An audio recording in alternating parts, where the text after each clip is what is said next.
নতুন লাইব্রেরিতে রাতের দায়িত্ব নিল অর্ণা।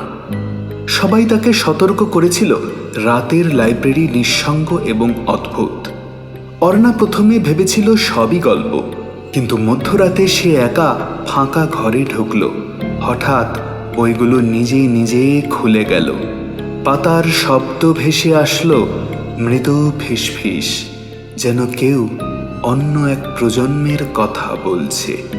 অর্ণা এগোলো আর লক্ষ্য করল প্রতিটি বইয়ের পাতা থেকে অদ্ভুত লেখা দেখা যাচ্ছে। লেখা পড়তে গিয়ে সে কেঁপে উঠল। এগুলো মৃত লেখকদের শেষ মুহূর্তের ঘটনা, যা কখনো প্রকাশ করা হয়নি। হঠাৎ বাতাসের সঙ্গে ফিসফিস আওয়াজ আরও জোরালো হলো। ঘরের কোণে এক অচেনা ছায়ামূর্তি ঘুরে বেড়াচ্ছে, যেন সে অর্ণাকে ঘিরে রাখছে। অর্ণা চিৎকার করতে চাইল, কিন্তু কণ্ঠ বেরোল না। রাত শেষে ভোর হলে সব আবার স্বাভাবিক হয়ে গেল। বইগুলো চলে গেল নিজেদের জায়গায়, ফিসফিস হয়ে গেল নিস্তব্ধ। কিন্তু অর্ণা জানে, রাত নামলেই লাইব্রেরি জীবিত হয়ে ওঠে।